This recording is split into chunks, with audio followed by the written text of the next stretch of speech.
All right, everyone. Hello, I'm Ryan Warren. I'm totally pumped to walk through some of these trig topics with all of you. As I was saying before, please feel free to ask questions in the panel there. That'll pop up on my screen. And please just bear with me. This is the first time that I've had one of these, hosted one of these webinars solo. Oftentimes my online work is one-on-one with students, so I get a little bit more in the way of feedback from all of you. But I think we'll get through this just fine. I hope that you're all dealing well with social distancing, and this should be a riveting distraction from the woes of the world. So let's get started. This title panel here is just letting you know that you can reach out to us at classes@prepmatters.com. You can also reach me on Twitter at Warren Tutor. That is a handle that I created just today so that all of you could stay in touch with me. So you can get in on the ground floor of that social media account / empty echo chamber. All right, let's go. So what happens now? We're looking at today's goals. Goal number 1, amuse myself. That should be self-evident.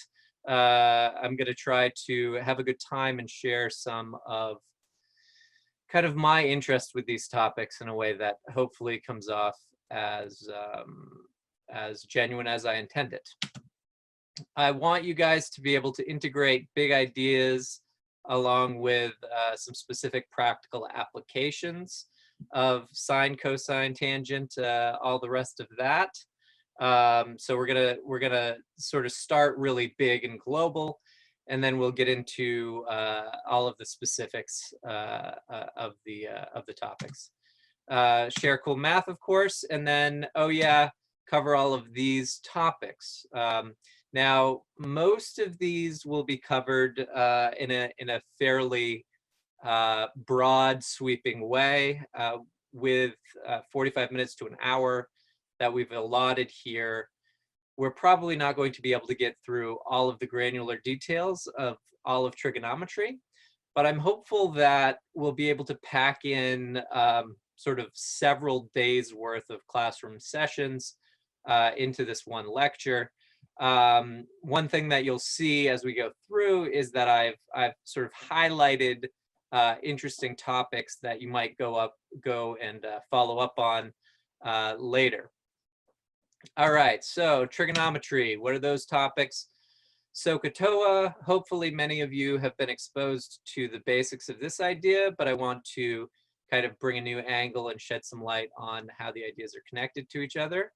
Secant, cosecant, and cotangent, those are the reciprocal functions. The inverse trig functions, which oftentimes get switched with the reciprocal functions.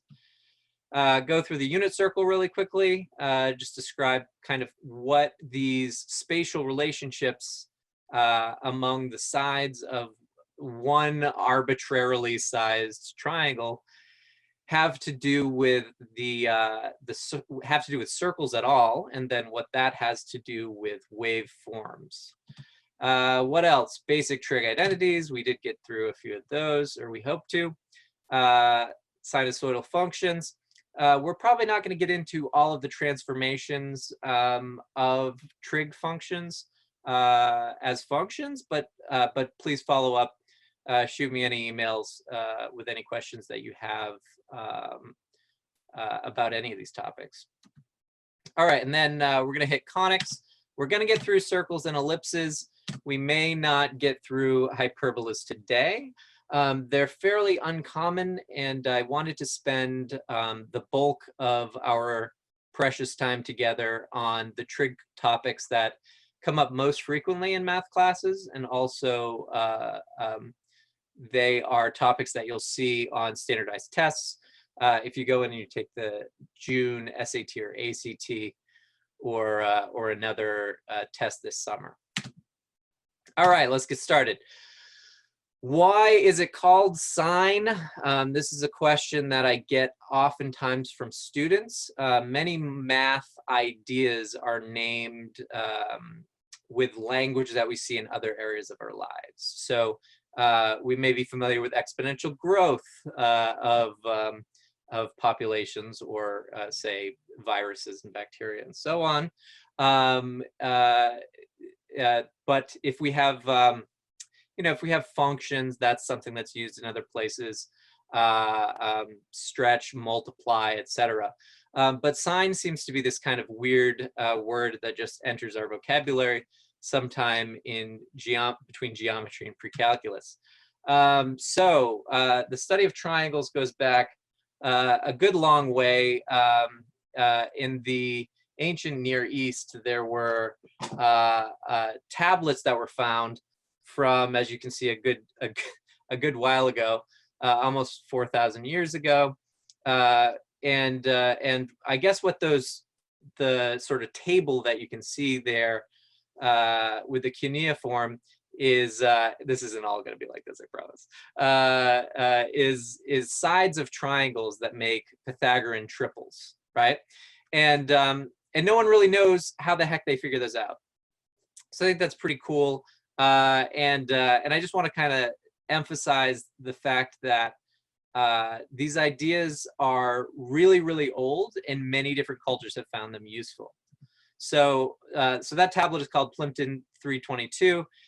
You can check that out. People have different theories about whether they used quadratic equations to generate those, or if they found them through trial and error over time. Bottom line, we then move on to the Greek boys. Over here, we've got John, Paul, Ringo, and George of Greek mathematics. It seems clear to me that Pythagoras would be the George of the bunch. And on that front, you'll definitely want to check out Archimedes' death ray if you're kind of interested in side topics here, because that's pretty exciting. So we'll just kind of go forward. By the way, I just found all of this and I had to share it because I was looking up something slightly related, and then the etymology here is just so fascinating. So the Greeks were dealing with sine relationships as it relates to a chord. So if you remember, a chord is like, if I have a circle and then I have a line that attaches 2 points on the circle, then that's a chord. And then when it was brought by Alexander to India, they translated it as a bowstring, or jia, apparently. And then we take a tour through the Islamic world. It becomes jiba. And then this dude, this is the thing that I thought was so crazy. Gerardo of Cremona misread the word, and so he mistranslated it back into Latin. But instead of using bowstring, which I guess would have been jiba, he read it as jaib, which apparently means curve or breast in Latin. All right, and so that brings us to today, when oftentimes we don't know sort of a lot of the sort of noble history of the idea, and so it becomes slightly trivialized as figuring out the motion of Ferris wheels and the heights of trees and so on. All right, so let's get into the math. Let's see what we got. Basically, trig is about triangles. I guess that's where the tri comes from. And so I really kind of want to zoom in, and before we get to all of the names of the ratios, just think about this naively, as though we're seeing it for the first time. So if I just kind of color the sides of the triangle as we see here. Okay. Then there will be certain ratios among the sides. And we can even figure out sort of how to do that. For those of you who've had kind of a deep dive into probability, you may have seen permutations. So if we have 3 things, then we're going to try to figure out how many ways can we grab 2 of these sides and figure out what the ratio is between them. Then we would use this crazy formula. And then if we didn't care about the order that they were in, then we would use this formula, and that's just all for the fancy pantses among us. You can check out the permutation and combination formulas later, because that's not what we're on about here. But I just wanted to kind of flag that as one place where seemingly very different kinds of mathematics, like probability, comes together with very concrete and visual mathematics in these geometry relationships. Okay, so let's move that over to the side there. And I'm just going to, at first, describe these ratios basically as the ratios of these two colored sides. So we have the red length to the gray length, and we might want to count that and give it a name later and so on. But this is sort of the elbow grease way into describing all of the ratios that might be present, as opposed to using the fancy formulas. So we could have the red to the gray. We could also have the red to the blue. And we could have the blue to the gray, right? So if we just grab a side, we go, okay, this guy can be related to this one or this one. Let's see, I think you can see my cursor here. So, you know, all right, let's just start with the red ones. The red can be related to the gray. The red can also be related to the blue. And then if we pivot over to the blue could be related to the gray, and then yada, yada, yada. The blue can be related to the red, the gray to the red, the gray to the blue. Okay, so I think we'll hold off on those last three for the time being, and we'll circle back to those shortly. And even more, I want to really zoom into to the sine relationship, right? So now we'll start kind of using the vocabulary of sine, cosine, and tangent. Even very late into my math education, I think I thought of sine, cosine, and tangent as being sort of inchoate. Like I never really understood what they meant, even though I could sort of manipulate the equations in the way that my teacher wanted me to. And so, so I want to spend just a moment sort of emphasizing the fact that, again, these are really just ratios of sides of right triangles. Okay, so so why is it cosine, right? And I think that this exploring this really helps clarify a few things. We could call it a separate identity, as we'll see. But what does the co part of cosine mean? So let's just think about this ratio of, again, the opposite side. If we're looking from the perspective of the bottom left here, the opposite side over the hypotenuse we call the sine, and it would be the sine of x specifically here. So sine of x equals opposite over hypotenuse. Hopefully the colors here help ground us. And again, please feel free to reach out.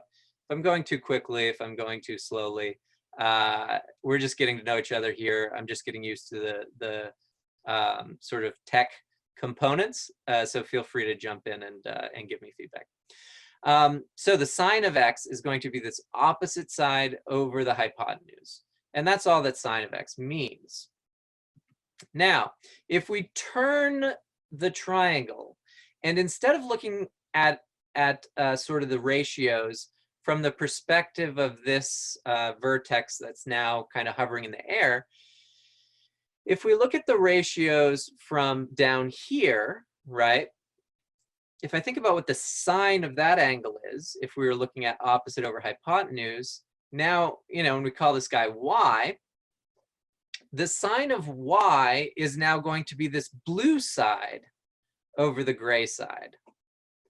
So that's interesting because, to me anyway, because we're used to kind of staying with one angle and then changing the relationship that that angle is in with respect to the other sides, right? So, you know, as we'll review, cosine and tangent are these other ratios based on that same angle.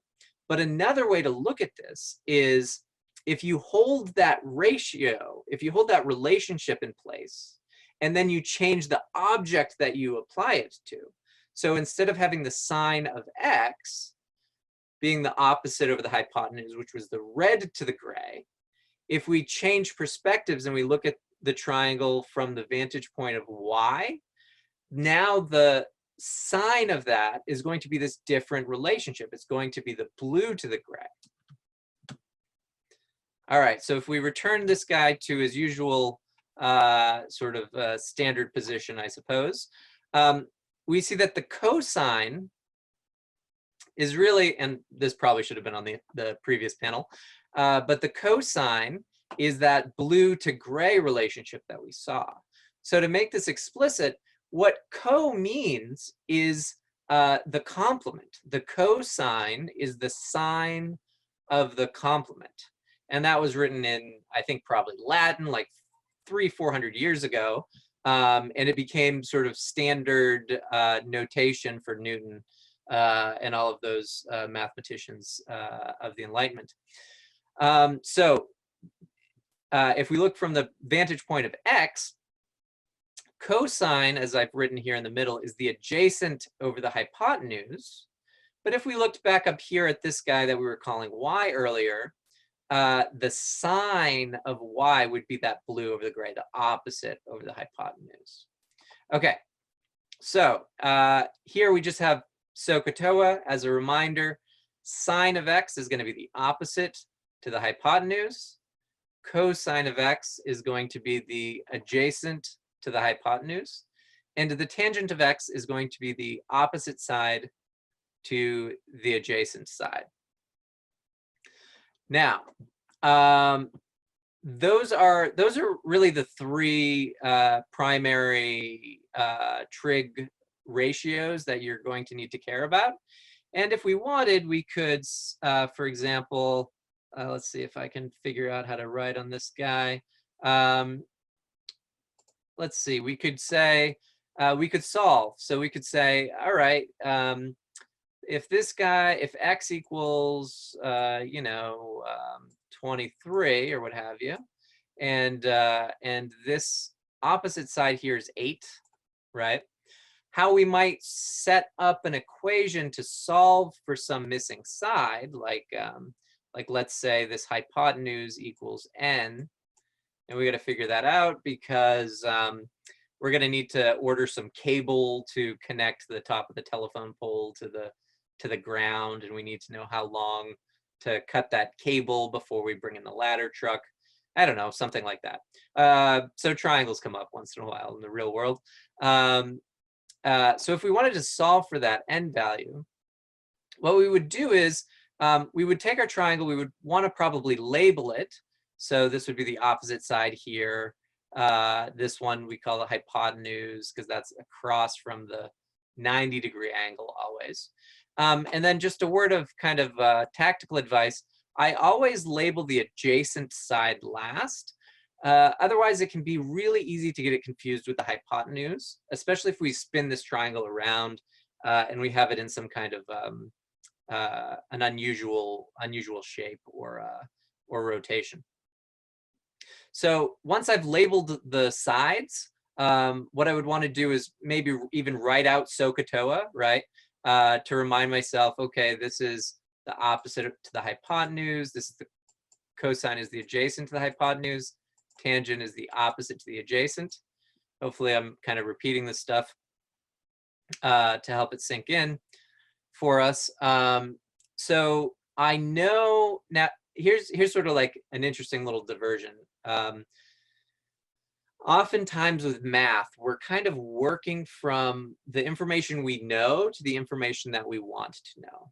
And all of these tools and functions and algebra rules for paraphrasing the truth of math statements are really about sort of building a linkage from what I know to what I'm curious about and what I want to know. So here, the thing that I really know is this 8, right? And the thing that I care about is this unknown n value. So what I would need to do here is I would need to care about the opposite side and the hypotenuse. And if I go here, I go, oh, great, perfect. That's sine opposite to hypotenuse. I might sort of accidentally reach for cosine or what have you, but no, I don't really care about the adjacent. Get that out of there. I don't really care about the adjacent there either. Get that out of there. So what I would be left with is the sine of the angle. I always take sines of angles. So the sine of 23 would end up equaling the opposite side, this 8, over who knows what, this n that I'm looking for. So then to solve the rest of the way, we would just need to remember a little bit of our kind of basic algebra rules. I need to get n out of the denominator. That's always a good kind of strategy when it comes to algebra stuff. And then I would have n sine 23 equaling, what's that equal? 8. Sorry for the terrible mouse handwriting here. And then I could divide both sides by the sine of 23, and n would equal 8 over sine 23. Now I can plug that into my calculator, and if I'm careful with my parentheses, I should be in good shape there. All right, let's see if we can get rid of all of that. Let's maybe erase. There we go. And we can erase all of this stuff. All right, so now we've got those first 3 ratios more or less handled, and we have some strategies for solving for any specific side length that the ratios might help us to obtain. So what about the rest of those? Because we noticed that if we counted the order differently, right? Like red to gray is different from gray to red. Then we had 6 total ratios that we were curious about. So these are often called the reciprocal trig ratios. Cosecant is 1 over the sine, right? So if you notice, the opposite and hypotenuse are flipped as we go from sine to cosecant. And you might notice, okay, well, we had sine and we had cosine. We also have secant and we have cosecant. What's going on with that? So it turns out secant, as far as I understand, and colleagues who have studied classics are probably rolling their eyes. But as far as I understand, secant means something like to cut. So oftentimes how these are presented is you'll have not only that sort of triangle that we have drawn, but you'll have a circle around it, and then you'll have kind of the hypotenuse hitting the circle, and then you'll extend, you know, it'll hit the circle here, but you'll also extend this side so that it also hits the circle, and then you extend the triangle likewise. And what the secant does is it cuts off the tangent line to that circle. So to secant, apparently secant means to cut, which I guess makes sense if we're sectioning or segmenting and that kind of stuff. Those are probably related. And then the cosecant would be that sort of cutting off of the tangent from the perspective of the other angle.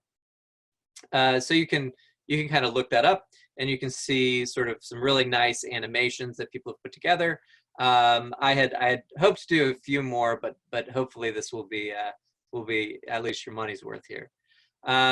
So 1 over cosine is the secant. Oftentimes students find it somewhat frustrating that the cosecant starts with a C and the sine starts with an S, and then it's like topsy-turvy, so that 1 over sine, like, wouldn't it be convenient if 1 over sine were secant? But again, there's like a historical reason for the language and how it was used and how it was developed. So the relationship here is sort of like the same between secant and cosecant as it is between sine and cosine. Okay, and then there's one more, which is much more intuitively named, which is the cotangent, which tells us the ratio of the adjacent to the hypotenuse. All right, we got yeah, we got a solid amount of time here. We're doing great. All right. Okay. Then we have this wonderful little nugget. So this is very important. You should all know this. It's the Haver-sign. It's for navigation. It's about triangles inscribed on a sphere, and we don't we don't really need to know that. It's more or less just if anybody's interested, you can check it out. It's real tricky, but we can, for the most part, ignore that. Okay, I like the point. I like the regular old cursor over against the laser pointer there.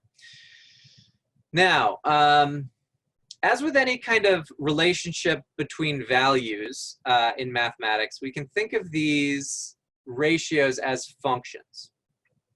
So how functions work, and hopefully most of us here, if we've been in pre-cal all year, are somewhat comfortable with what a function is. We've heard of the vertical line test and all of that. If we take a little bit of a broader view, we can think of it as we have a set of input values, arguments or domains or something like that, and then we have a set of corresponding output values, so that when I toss a value in, it goes through some kind of a series of operations, and then it spits another value out. So when we're thinking about inverse functions, it's helpful to remember that, like, one thing goes in and something else goes out. So here, for the sine, sine says, you tell me an angle, put an angle in, and I'll tell you what the ratio is. So the input is this x value. The input is an angle, and then signing it is, okay, based on that angle in a right triangle, here's what the ratio of the opposite side to the hypotenuse is. So sort of a question that I have for everybody is, how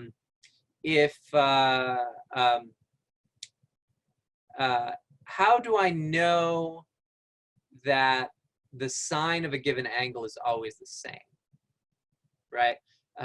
That's sort of one thing that we kind of glossed over, and oftentimes it's not discussed deeply in math class. But it's sort of a good, curious question, right? Because if we don't have a concrete intuition about what the answer is, it can be easy to slip into, you know, sine is just some kind of a mystical relationship. The reason that all angles will have the same sign is that sine, cosine, and tangent are, again, ratios of sides of right triangles specifically. And all right triangles with a given additional base angle will be similar, right? Because you've got that one angle locked down, that's 90. And then whatever this sort of angle is over here, right?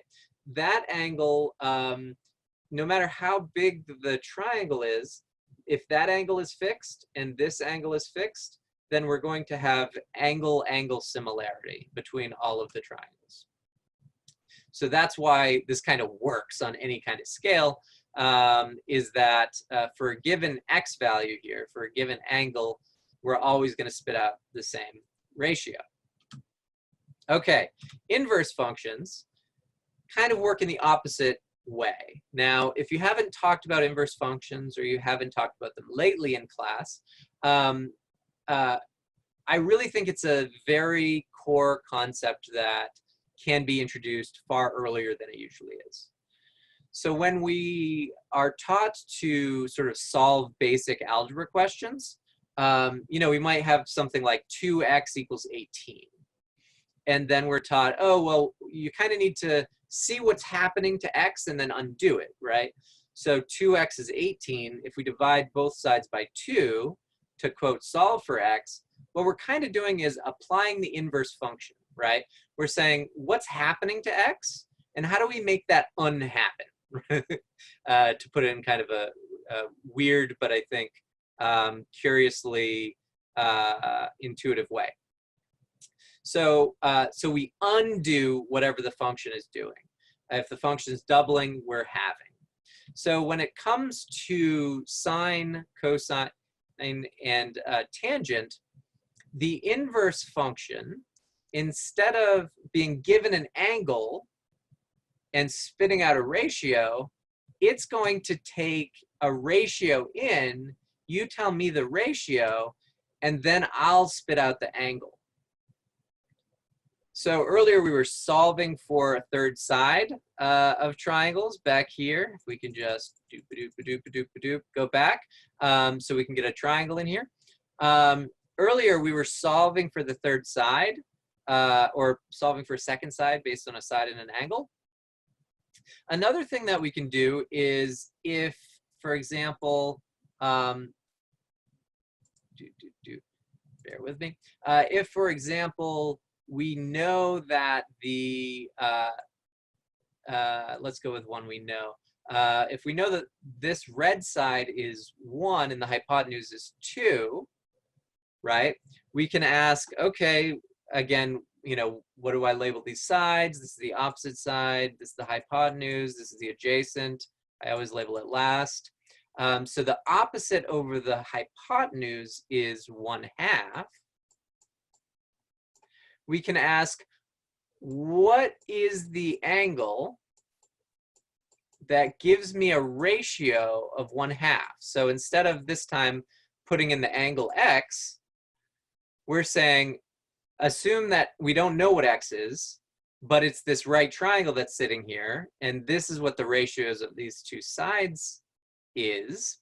So that will kind of unsine 1/2 and give us the angle. All right, so let me erase this, get back to where we were. See this again. This is probably helpful to have a second peek at. For regular functions, sine, cosine, tangent, the function takes an angle, it spits out a ratio, and this works the same for all of the ratios, right? So I'm using sine as the example, but the inverse of the cosine function and the inverse of the tangent function will operate in the same way. By the way, if you have an old-timey pre-calculus book, you might see arcsine or arccos or arctan. This is what they're talking about. Arctan is the same thing as the inverse. I can't remember the example I used. Arcsine is the same thing as the inverse of the sine function. You tell me the ratio, I'll tell you an angle. Okay, hopefully that's all pretty clear. Now, unit circle. Here's what's going on with the unit circle. So if I have a triangle, right? We were talking about how these ratios are about, like, all right, if this is the angle, this guy's going to be the opposite, and this is going to be the adjacent, and this is going to be the hypotenuse. The opposite, the adjacent, the hypotenuse, that's all fine and good. It's only so interesting to be able to solve a given triangle.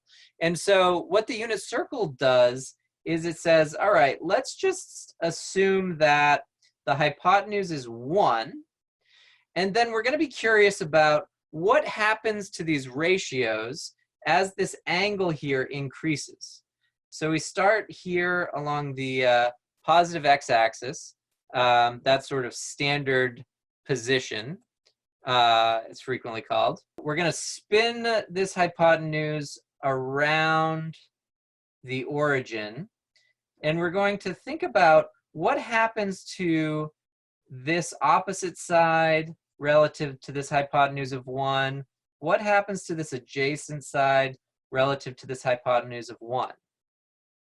And what you can see is that the opposite side here starts at 0. It's kind of like the y value. And then it's going to get bigger and bigger and bigger. It's going to go up to 1. And then it's going to go back down to 0. It's going to go to -1. It's going to go back up to 0. And then it's just going to keep doing that again and again and again as this angle increases. Similarly, with the adjacent side here, it's going to start at 1, right? This left to right side starts at 1.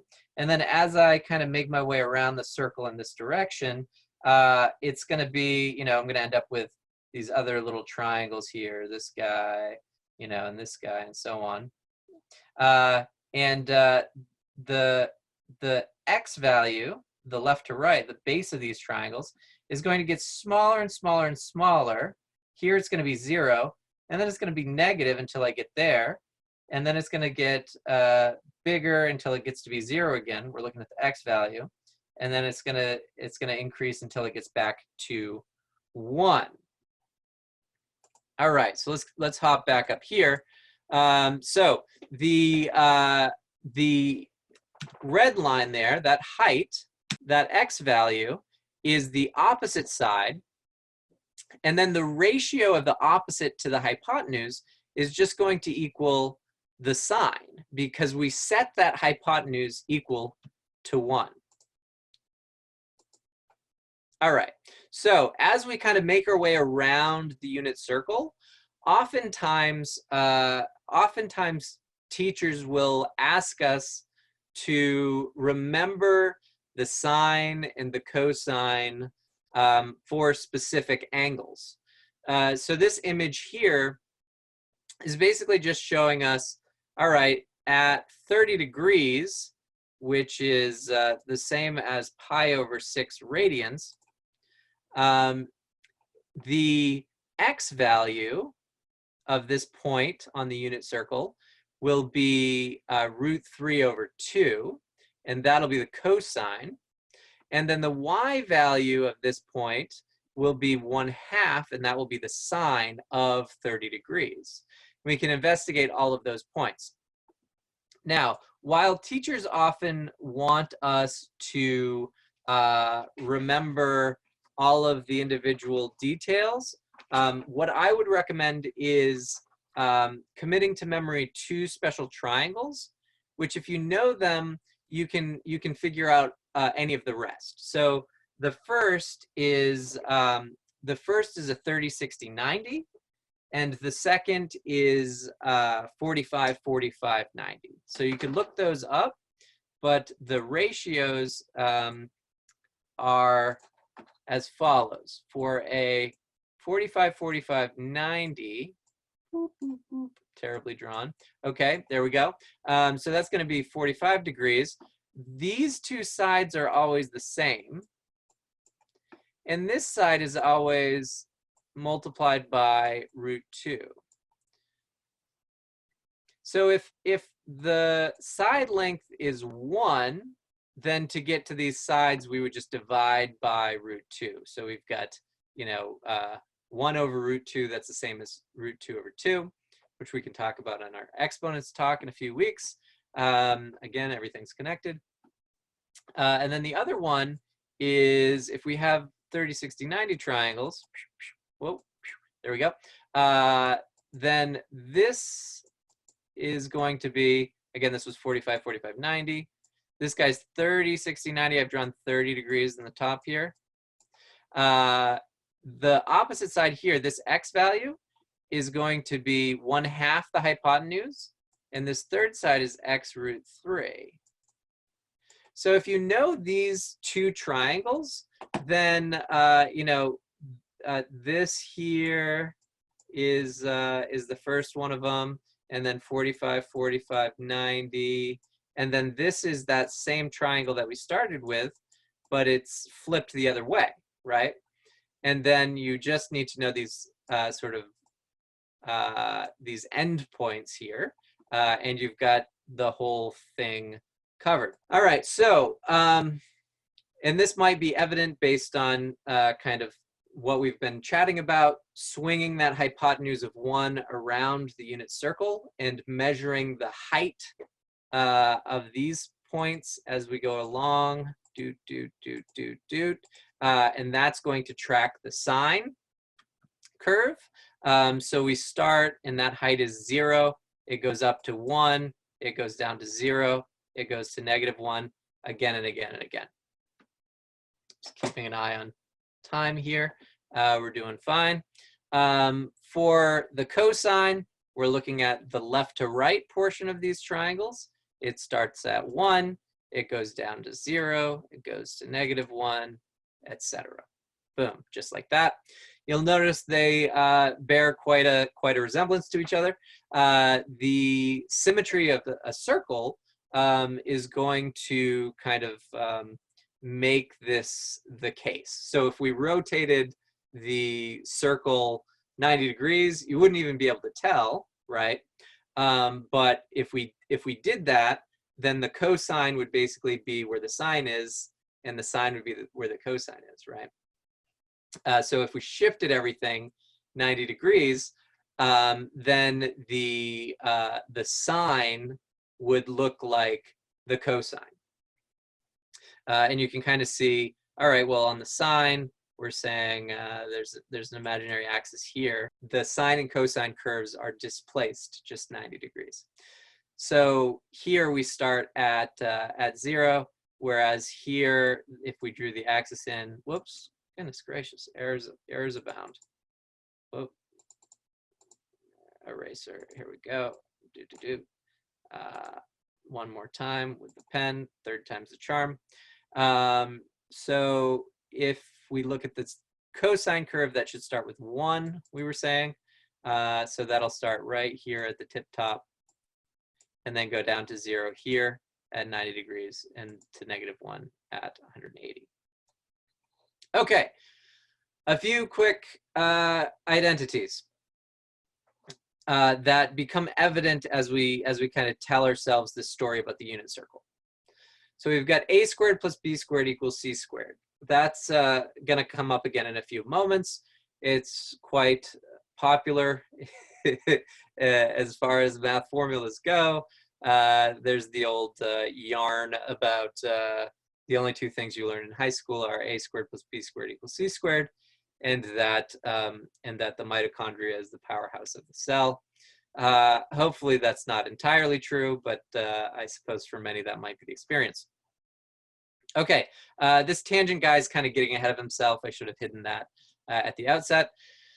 But what I want to show is that if we know that the Pythagorean theorem is true, and we know that given the unit circle, the hypotenuse is going to be 1, then it follows that the cosine, being the base, being this leg, the bottom leg of the right triangle, the cosine squared plus the sine squared will equal this hypotenuse squared, right? This radius of the circle squared. So this guy is just called the Pythagorean identity. There are a few others that can be derived, but this is, I would say, the most common one. The other thing that follows from this is, since the tangent from the very beginning when we were talking about SOHCAHTOA, the tangent, TOA, is the opposite over adjacent. If we see it on the unit circle, it becomes clear that the opposite side is that sine value. The adjacent side is that cosine value. So, so whenever you have the tangent of x, technically this should say sine of x, cosine of x. I'm not always notationally rigorous, so feel free to jump in and write a letter to the corrections department.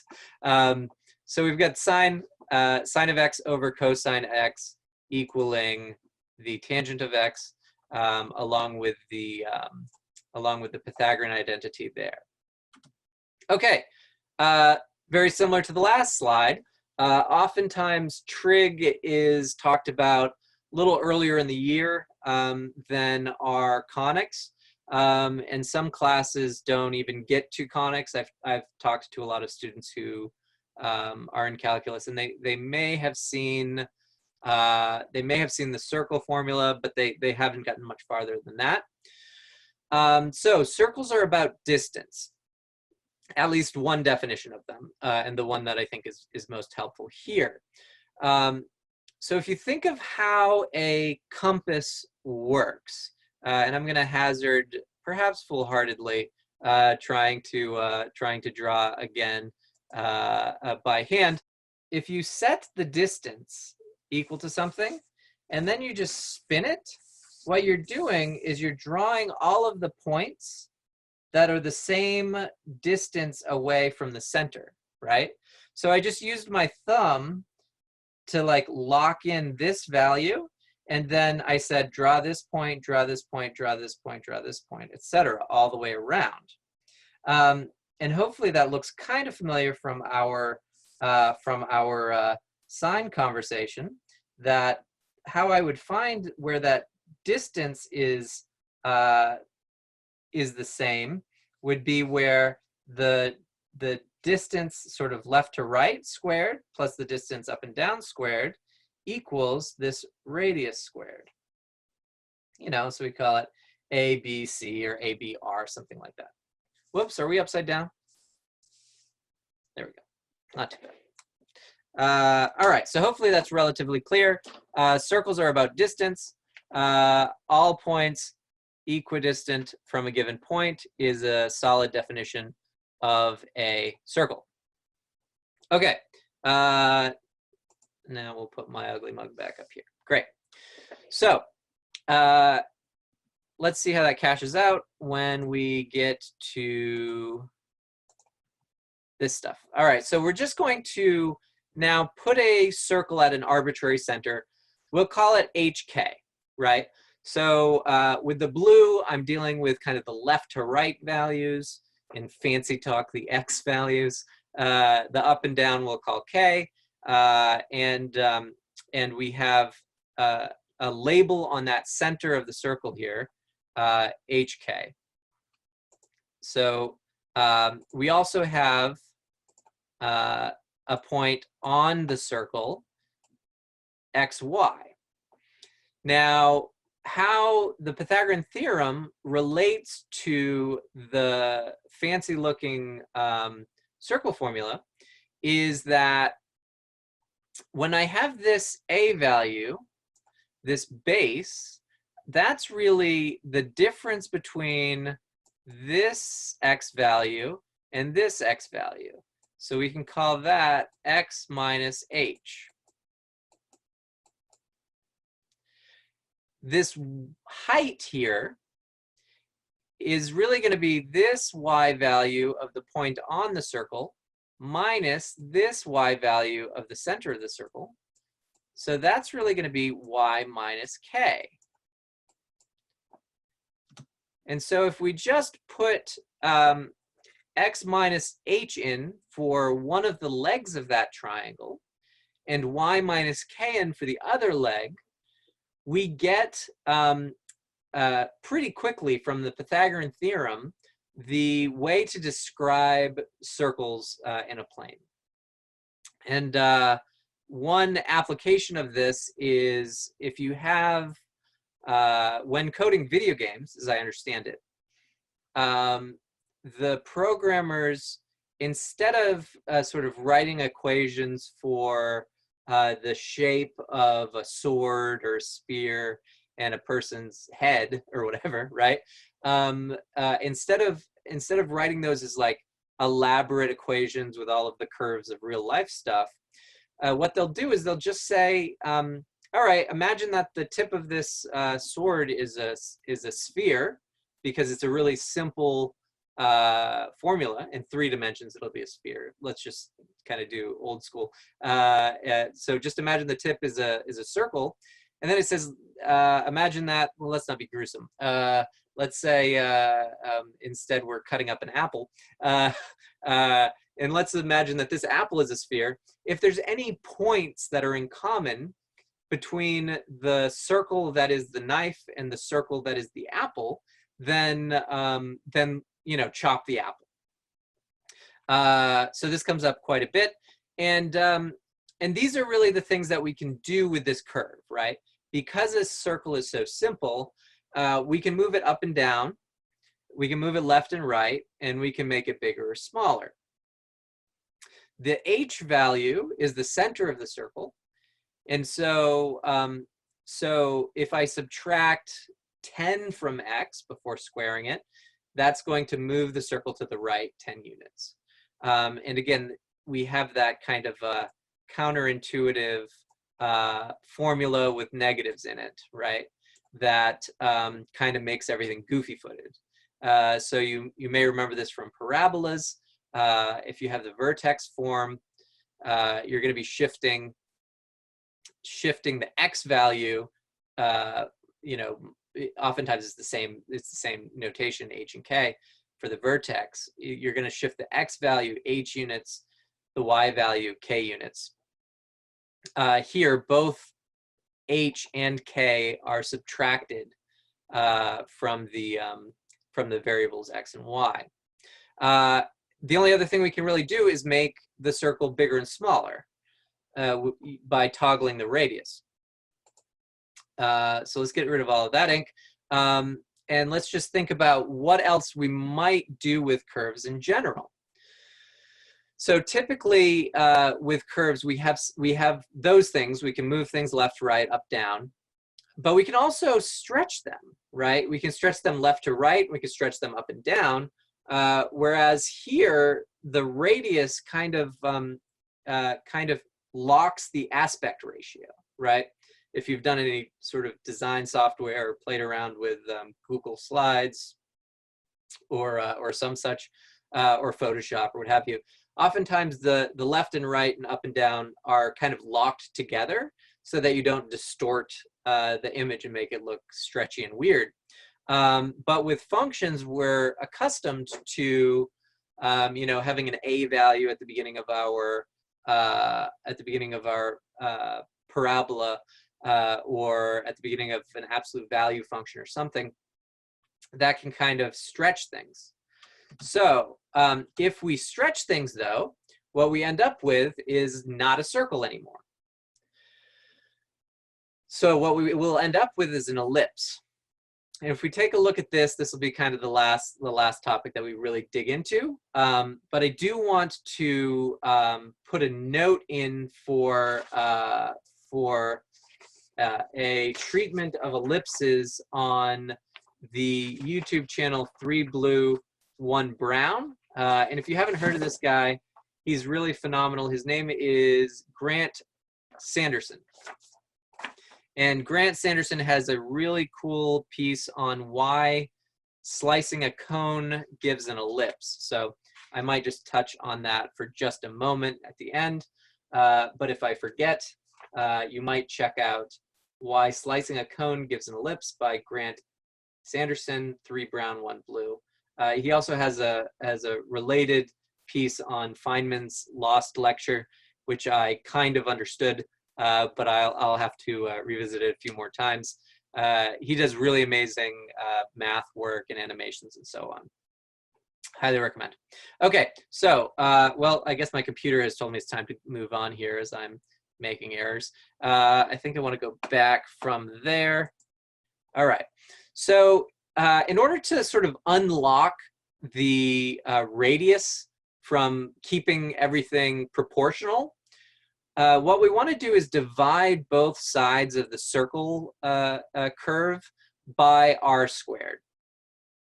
And if we do that, that kind of allows us to replace those with sort of a left to right quote radius and a up and down quote radius.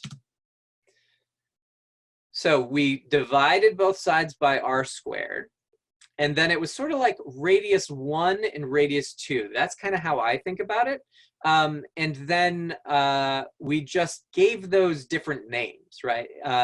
That's sort of a curious thing about math is you can often have these moves where you have something that's the same value, but for one reason or another, you give it 2 different names for different contexts. And then sometimes you have the opposite where the values, you can show that the values are always the same. It's a little bit harder to go in that direction, really. And then you can kind of recombine them under a single variable. The point is, here's how we stretch circles to be ellipses. And we have kind of a complete version of the ellipse curve here, where we have a vertical stretch of, I have those switched actually. Whoops. This would be a horizontal stretch that would be a vertical stretch. Sorry about that. Feel free to ask me on Twitter or by email or what have you if that's ambiguous. But basically, A should be horizontal stretch because that's this piece here, and B should be the vertical stretch. Sorry for the error in the slide. And then just like with circles, we can move it up and down. There's no more radius any longer because that has become the horizontal and vertical stretch. It's been really fun putting this together. I think next week will be even smoother and more straightforward. It's been great chatting with you all. Please feel free to bring questions. Please follow up with us on Twitter. If you tag the post with hashtag PMTV, then we'll be sure to see it. Share your thoughts, and we can kind of follow up with you. Again, I'm at Warren Tutor. Hopefully you can find me there on Twitter. And I look forward to talking with you all next week. Have a fantastic time. And I'm yammering on as we end, so I guess I'll just wrap it up. Have a great week, everybody. See you soon.